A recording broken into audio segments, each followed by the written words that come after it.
Hey everybody, Alex here for Nerdy Inc., coming at you with another episode of Our Favorite Frontier, the only Star Trek podcast on the internet that's hosted by me and Nick. Hey Nick. Hey Alex, how are you? I'm good. I'm fighting with my cat right now. Get off! Because she keeps playing with my microphone cord, and it's kind of annoying. I can understand. But that's irrelevant. What is relevant is the episode Symbiosis, which we're discussing today.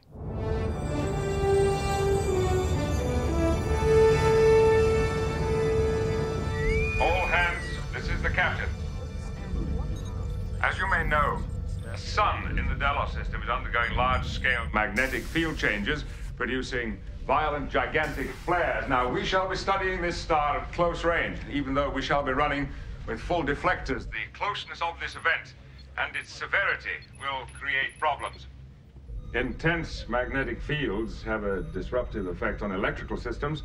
Therefore, we can expect communication interruptions as well as potential temporary loss of other systems. As a precaution, we are now going to yellow alert. Stay sharp, everyone. Nick, do you have your Symbiosis beer with you? I drank it during the episode, and I still have some left right now.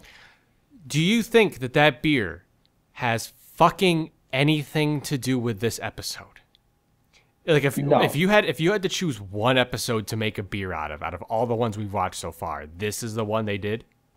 I guess because there's some sort of dependency on the product. Ew. I guess that's right. That's a weird way to market your thing. But that's Did we watch the same episode? No, we did watch the same episode. I'm just thinking, like, if you're gonna make a beer, hey, remember that episode where they got addicted to space drugs? You can get addicted to this beer. Like that's that's what they were probably thinking about when they made this. Yeah, that's quite a pitch. Anyway, let's talk about the episode itself. What did you think of Symbiosis? I thought it was slow to get into. I thought there was when the reveal kind of came around, it kind of was like, oh shit, this is like kind of crazy. Before when they started using it and they administered the stuff, and then I was like, oh shit, and then I just didn't care anymore. That's fair. Kind of like this beer. Yeah. This episode, I don't remember if it whether it was just because I'd seen it before a long time ago or maybe the writing was obvious. I was like, the minute they have this medicine we need, I was like, yeah, it's probably drugs. It's probably. Well, I saw those. Well, when they warped those 4 people on, I saw those 2 guys like, "Where's our package?" I'm like, "Oh, those guys are definitely on drugs." Yeah. Like I've seen meth addicts on TV before, sir. I know what a drug addict looks like. Yeah. Right. Yeah. So that was. So let's take a step back then, I guess. We actually have this kind of obnoxiously long setup. But what it basically comes down to is the Enterprise rescues 4 people, 2 that are on either side of this trade agreement over a box full of medicine. And the people who need the medicine say they need it because it cures a plague. And the people who sell the medicine say that, it's this long-standing trade agreement and they just need their payment for it. Because this medicine is their only export. It's the only thing they make.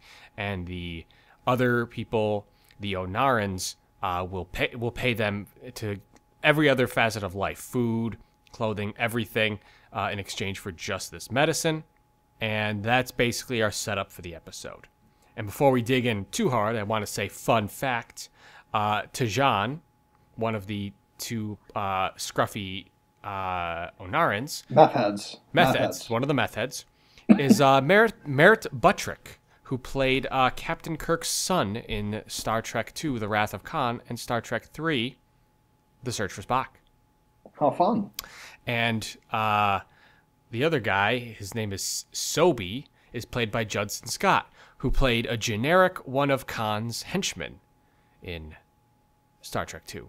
So this was a fun little reunion of people that are side characters in a movie. And now they're side characters in a TV show. That's true. Good for them. Yeah. So, basically, almost like the Phantom Menace, the reason none of us cares is because half this is just over a trade dispute this episode. Mm-hmm. But at least it had to do with drugs.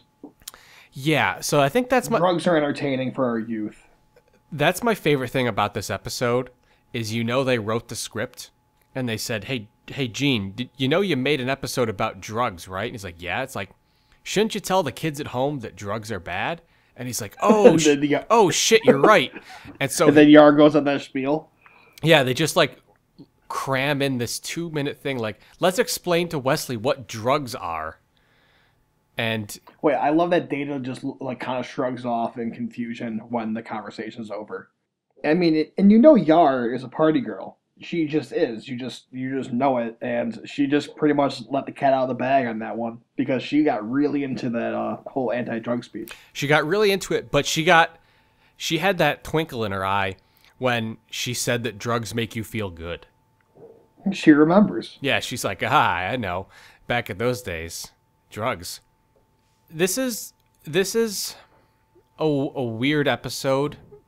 It's because, like, I feel like I've said this almost every single episode of this podcast so far, but this is sort of something that gets revisited over and over again throughout Star Trek, which is there's a moral dilemma, and people on the ship have very strong feelings about we need to help, and Captain Picard sort of steps in and says, nope, Prime Directive, we can't help, but somehow, through some technicality or some trick of the law, they're able to still solve the problem. And that's what sort of happens in this episode. The person who has the strongest objections in this episode is Dr. Beverly Crusher, because this is sort of the Hippocratic Oath method of do no harm going on. Nick, speaking of Beverly Crusher, what did you think of her in this episode? She's a babe. Yeah, I got off the subway and that was the text I got up to. It was like, yo, Beverly looks hot. When she's wearing that blue jumpsuit and now that other coat, she looked damn good. And she solved the problems. And she looked hot, and I was mesmerized. Yeah. Yep. If you like Beverly Crusher, I got some good news for you. There's going to be some stuff coming up in a future episode. Do her and Yar make out? No, her and Deanna Troi do space yoga. All right. I'm okay with space yoga. And they wear very interesting space yoga outfits. Well, I would imagine if they're acting like our yoga outfits in on Earth in 2018, then I'm assuming it's going to be a good time. They're nothing like that, but it's still a good time. I hope they advance the clothing line. It's something else. It's something else. I'll leave it at that. All right. But yeah, this was, I think, one of the first episodes where Beverly Crusher had a real moral stance. Mm-hmm. Every other time, she's just sort of been there to do medicine and fix injuries. And this is the first. Is that what you do medicine? Well, you practice medicine, but I said do medicine because I started the sentence without knowing where I was going to end it, and it sort of caught up to me. I see that. Yeah, this is the first time she took a moral stand, which is, granted, it's not a particularly surprising moral stand that a doctor would like to cure people of an illness, but it's nice to see her have some form of opinion for once. Mm-hmm. What I'm curious about is, I'm not particularly sure that the Prime Directive has aged well. I think that's something that in the 80s made a little more sense, but now in 2017, I think humanitarianism takes on a different meaning. So how did you feel about Picard's, I mean, obviously you know what the Prime Directive is, but how did you feel about Picard's stance on the situation the whole episodes? Did you agree with his stance that he shouldn't step in, or do you feel weird about it the same way I did? See, I don't think I feel weird about it. I feel like that's just what they learned, and that's what they were to hold forth, and Picard wanted to honor that. It just makes sense to me, because that's, he's very by the book. I don't really think that he felt it was necessary to jump in, and he didn't. Oh, I'm sure Picard's, as a character, Picard did what he thought was the right thing, but, do you think the Prime Directive, at its core, is good? No. Oh, okay, good. So we're in agreement. Oh, in general, yeah. I just feel like sometimes there needs to be some sort of intervention, but I understand the point of it in general because maybe they feel the interference is an issue, and I guess you can attribute that to how the United States kind of involved themselves in different occupations throughout history. I mean, leading up to the 80s, what Korean War and Vietnam War, and being in the Cold War and every sort of weird scuffle. So I can understand that fascination to have an offhand kind of approach to things. I'm really glad you said that because I was thinking that, and I was like, I hope I'm not the only one that like thinks that's a response to sort of the U.S. sort of regime intervention policy of the 80s. But yeah, I guess that's why I feel like when I said the Prime Directive hasn't aged well is because I think it was initially conceived as a way to prevent the Federation from taking sides in a war. But now, watching this in 2017, when we have so many Alex, it's not 2017. Oh, fuck, you're right. 2018, when we have, there's humanitarian crises,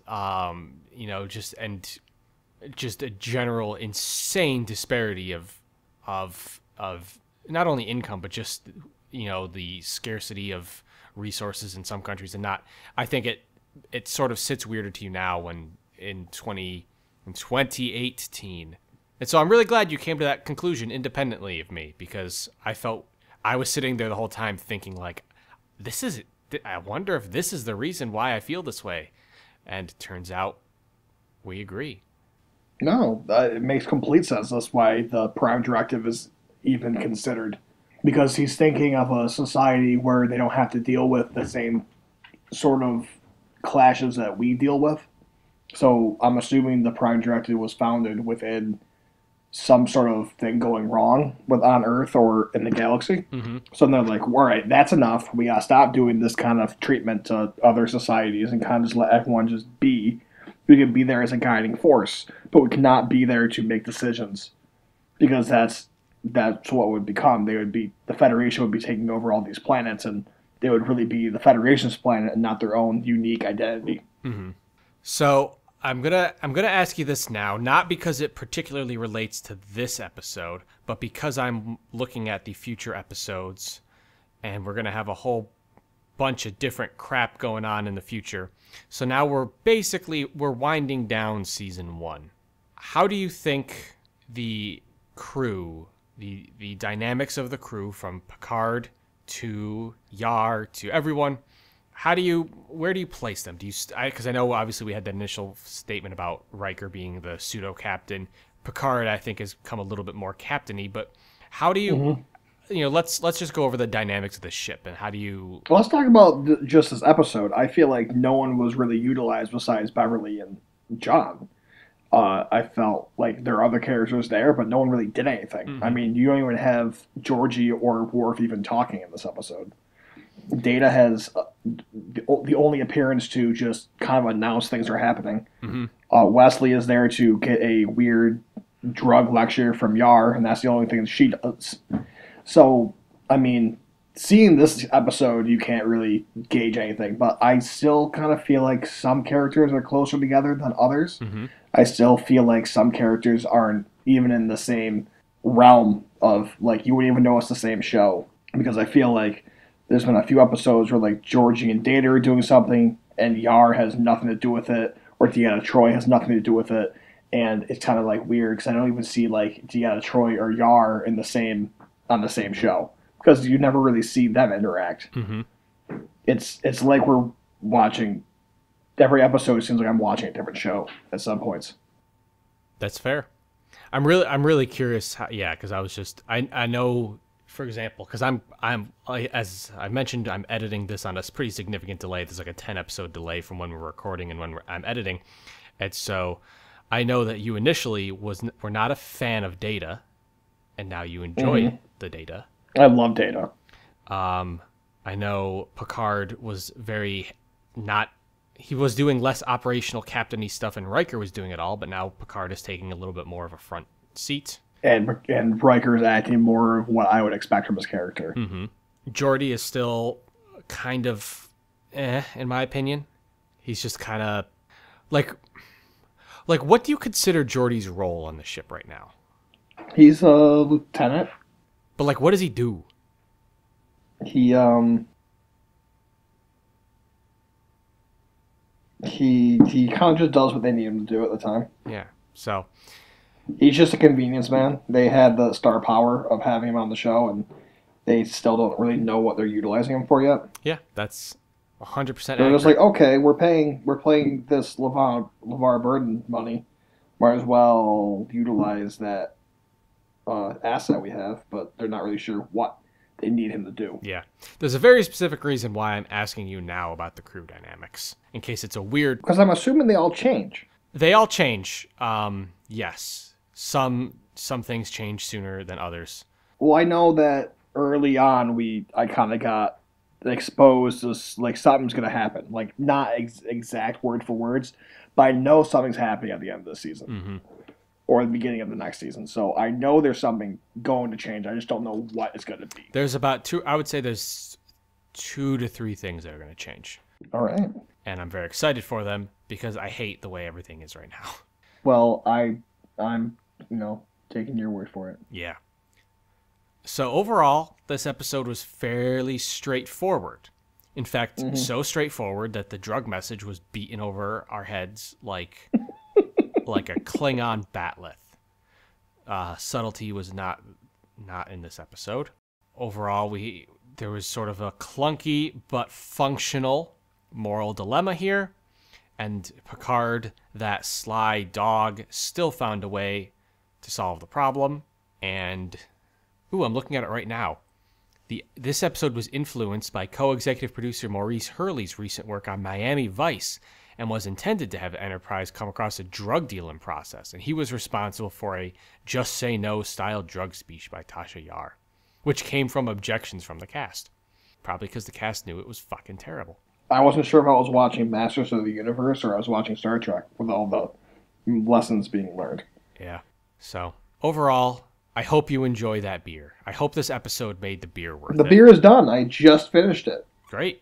Did you enjoy yours? I gave you one. I did. I liked it a lot. Yes, it has a nice caramely malt flavor. I drank it on Festivus. Yes, I did bring it to you. I wasn't sure if you did drink it because I don't remember much from our Festivus party. Yeah. But if you want to know more about this beer, you can find it from Schmaltz Brewing Company in Clifton Park, New York. Or check out federationofbeer.com to read more about it. Great. And I guess that wraps up this episode, right? Any last points? No? Cool. I think we're ready for next week. I'm very excited for next week when we discuss the episode Skin of Evil. Like lambskin. Lambskin condoms. Yes, exactly like Honestly, I was about to make fun of you, and now I remember something that it actually isn't as bad. It's actually kind of close. Hit the nail on the head there.